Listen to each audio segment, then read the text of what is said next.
Hello, I'm Patrick Magee, sports writer for the Sun Herald. I'm Patrick Ochs, this is Sports Guys Week 7. We're here to talk about Friday night's big games. I'll be talking about D'Iberville, Ocean Springs, and East Central of Moss Point. I'll talk about George County playing Gulfport, and I'll kick things off talking about Pascagoula at Stone. Pretty exciting game, I think. I'll be there on Friday night. You have Pascagoula, all of a sudden, kind of the team that we expected heading into the year. I think the key here is Reginald Hunter. He's healthy. They're 2-0 when he's healthy.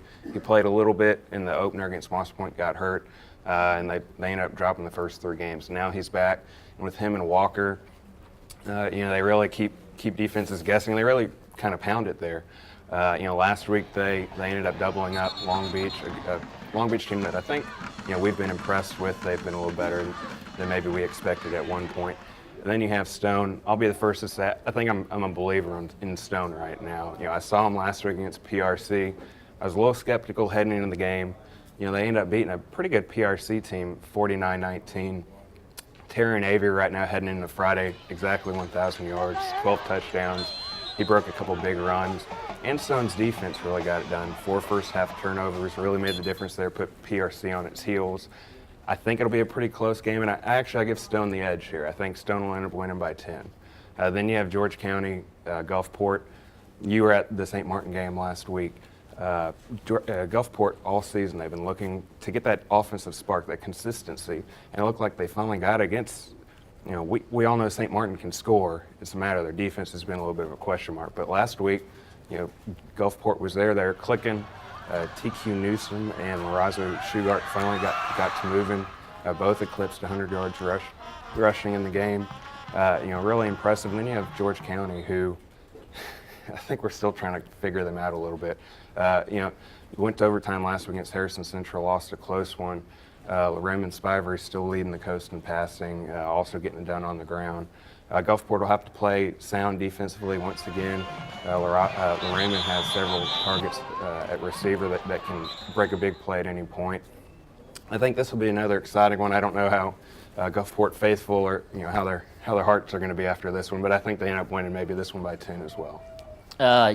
East Central and Moss Point. I think it's going to be a good game. Moss Point really started off hot, trailed off a little bit. Maybe coming off the bye week, they can kind of get things going a little bit. Omni Wells, the running back's always going to give them a chance to keep it on the ground and produce there. Rayshawn Marcel, another linebacker, probably one of my favorite linebackers on the coast, really gets in there and has the ability to dominate a game, but he's going to have his hands full on Friday night with Tony Brown in East Central. Tony Brown almost hit 300 yards last week again, had 400 yards a week before. He's leading the nation in rushing, over 1,600 yards. 3,000 yards is a very good possibility if he stays healthy and keeps getting the carries like he's getting them. East Central, on defense, they've given up some yardage. East Central kind of got in its own way at Purvis last week. They're sitting there 3-3. I think they're better than a 3-3 football team. As long as they can keep the turnovers to a minimum, 2 at most. I think East Central gets the second consecutive win at Moss Point. I know Moss Point's out for revenge a little bit after losing that Hurley, but I still like East Central and Tony Brown right now. They're so hard to slow down. I like East Central probably by like 7 to 10 points. D'Iberville, Ocean Springs, I think this is an interesting game. I think it will tell us a lot about both teams. I think we're still trying to figure out, the identities of both. You have D'Iberville under a new head coach, Eric Collins. I think they've been impressive at times early. Some games they've kind of fallen back.